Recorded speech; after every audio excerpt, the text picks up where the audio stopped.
Segundo a Eurostat, em 2023, a China foi o terceiro maior parceiro da União Europeia em exportações, 88%, e o principal em importações, 205%. A relação comercial, já desequilibrada, piorou nos últimos anos, com a União Europeia tendo déficit de quase 400 bilhões de euros em 2022. Nesse mesmo ano, foi registrado um valor recorde de importações de 6.273 bilhões de euros. No ano seguinte, 2023, a tendência de crescimento significativo continuou, embora não no nível recorde de 2022. Ainda assim, 5,144 bilhões de euros em importações é um valor significativo. Além disso, as exportações da União Europeia para a China, apesar de menores que as importações, cresceram mais nos últimos 3 anos, chegando a 220 a 230 bilhões de euros. Isso introduz nossa história sobre logística, afetada por fatores externos como geopolítica, instabilidades e crises. Também aborda corredores de transporte e redes comerciais entre China e Europa, destacando o papel das ferrovias. Primeiro e mais importante, a distribuição modal dessa vasta rede comercial mostra que o transporte marítimo mantém cerca de 90% de participação e alcança números históricos, especialmente nos fluxos da China para a Europa, como evidenciado pelo bloqueio do Canal de Suez em 2021 e a contínua instabilidade política na região. O redirecionamento de navios devido aos riscos de ataques a embarcações comerciais por grupos como os rebeldes Houthis e questões semelhantes não impactaram significativamente essa tendência. Segundo os dados disponíveis, só em junho de 2024, mais de 800 mil contêineres chegaram aos portos do norte da Europa, vindos da China, representando um recorde absoluto para um único mês. Empresas como Maersk e MSC chegaram até a reduzir o número das chamadas escalas portuárias para evitar congestionamentos. Isso condiz com os recordes de importação da China em 2022 e 2023. No entanto, a situação do transporte ferroviário é um pouco mais complexa.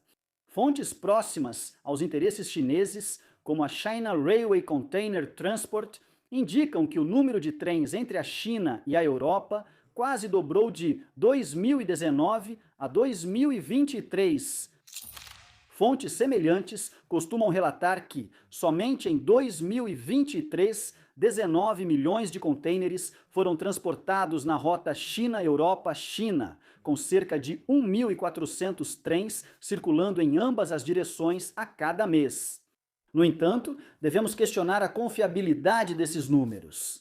Algumas outras fontes, mais confiáveis, sugerem que o total de contêineres foi de 681 mil em 2022 e 674 mil em 2023. Em 2021, foram transportados 693 mil contêineres.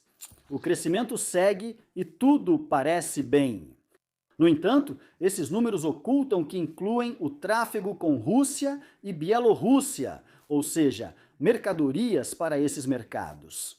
Considerando apenas mercadorias trocadas por trem entre China e União Europeia, vemos que apenas 211.110 contêineres foram transportados em 2023, indicando uma queda significativa de 48,5% em comparação com 2022, quando 410.600 contêineres foram transportados.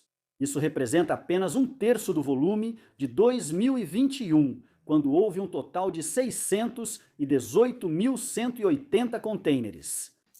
O crescimento da Rússia e Bielorrússia se deve a mudanças políticas e reorientação econômica desses países para a China.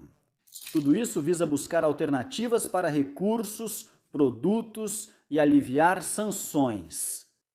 Ao analisar os destinos da União Europeia, o terminal Malachewski, no leste da Polônia, ainda lidera, movimentando cerca de 118 mil contêineres, Isso representa uma queda de 34% em comparação com 2022. Na rota China-Alemanha, a queda foi ainda maior, 80%, com só cerca de 13 mil contêineres chegando ao país em 2023. Por outro lado, cerca de 58 mil contêineres foram enviados da Alemanha para a China, uma queda de quase 46%. Além da queda no tráfego ferroviário causada pela guerra na Ucrânia e pelas relações entre União Europeia e Rússia, também mudaram as prioridades das rotas. Desde 2022, a atenção mudou do chamado Corredor do Norte, que passa pela Rússia e detém cerca de 90% de participação, para o Transcaspiano, também conhecido como Corredor do Meio. Esse corredor liga a China à União Europeia passando por Cazaquistão, Mar Cáspio, Azerbaijão, Geórgia e Turquia. Comparado ao Corredor do Norte, ele tem infraestrutura inferior, menos capacidade, viagens mais longas de cerca de 30 dias, várias fronteiras, instabilidade política e custos de transporte mais altos. Diante das atuais circunstâncias geopolíticas, esse corredor foi considerado potencialmente mais estável. Desde 2022, a China tem se dedicado a aprimorar a infraestrutura desse corredor, firmando vários acordos com países como Cazaquistão, Azerbaijão e Geórgia, além de investir em portos e terminais. O volume de mercadorias nessa rota subiu de 784 mil para 27 milhões de toneladas em 2023. Instituições e bancos europeus, como o Banco Europeu para a Reconstrução e o Desenvolvimento, mas também a Agência dos Estados Unidos para o Desenvolvimento Internacional e outros do lado ocidental, não faltam interesse na capacidade desse corredor. Conclui-se que esses esforços visam garantir uma alternativa eficiente à rota russa no futuro. Por exemplo, em janeiro de 2024, no Fórum de Investidores para a Conectividade de Transporte entre a União Europeia e a Ásia Central em Bruxelas, o Banco Europeu para a Reconstrução e o Desenvolvimento expressou sua disposição de investir cerca de 15 bilhões de euros no corredor transcaspiano nos próximos 2 a 3 anos. Projetos prioritários incluem modernizar equipamentos de contêineres e desenvolver um terminal de contêineres no porto de Aktau, duplicação de trilhos e eletrificação da ferrovia no Cazaquistão, além de projetos ferroviários e rodoviários no Quirguistão. Como modernizar a infraestrutura ferroviária e manter o material rodante para a Operadora Ferroviária Nacional.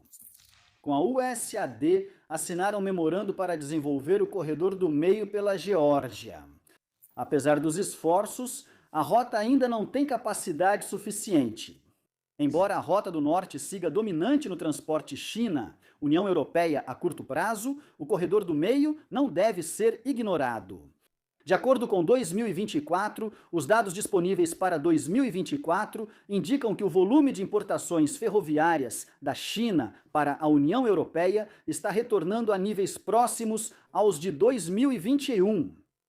No primeiro semestre de 2024, foram alcançados cerca de 189 mil contêineres, número próximo ao de 2021 e 66% maior que no mesmo período de 2023.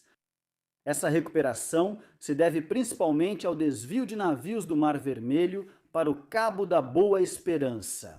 Algumas estimativas sugerem que essa tendência de recuperação gradual continuou nos meses seguintes de 2024, com a expectativa de que o ano feche com cerca de 400 mil contêineres. Além de Malachevica, as principais rotas de transporte hoje são para Duisburg, na Alemanha, além de Budapeste, na Hungria, e Liege, na Bélgica.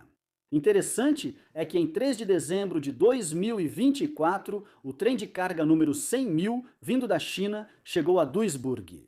Antes de concluir, é importante entender que esse tráfego é assimétrico, com o número de trens da União Europeia para a China no seu nível mais baixo dos últimos anos.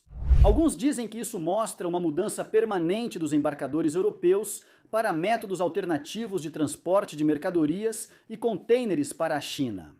Além disso, atualmente, com menor volume de carga, o tempo de trânsito ferroviário está melhor, com média de quase 10 dias.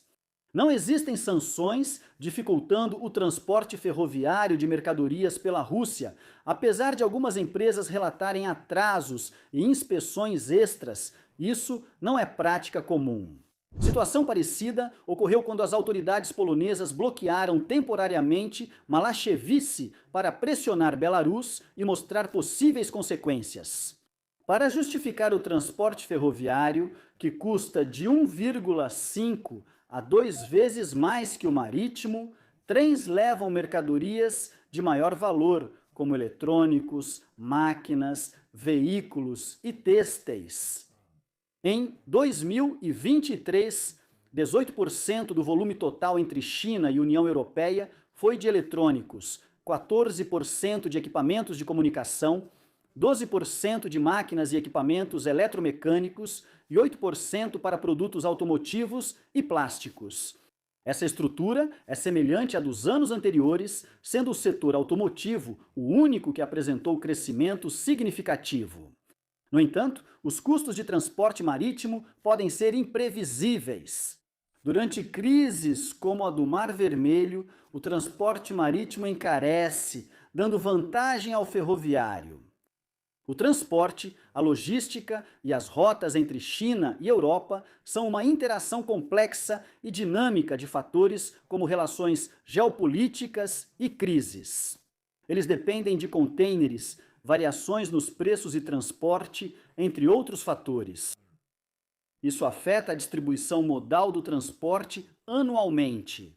No entanto, com base no crescimento consistente e imparável observado no passado e com as relações comerciais continuando a crescer, pode-se concluir com segurança que o transporte ferroviário continua em trajetória ascendente, apesar de qualquer crise.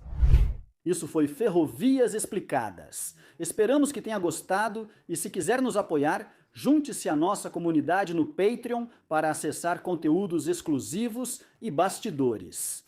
Você pode nos apoiar com uma doação única pelo PayPal, pois toda ajuda faz diferença. Continuar trazendo para você vídeos bem pesquisados sobre temas complexos de ferrovias. E não se esqueça de clicar no botão Seja Membro no YouTube para se tornar um membro do canal. Ao se tornar membro, você ganha benefícios especiais, como acesso antecipado aos vídeos e contato direto com nossa equipe. Seu apoio é essencial para manter o canal forte e seguir oferecendo análises sobre projetos globais como este. Obrigado por assistir e esperamos vê-lo no próximo vídeo.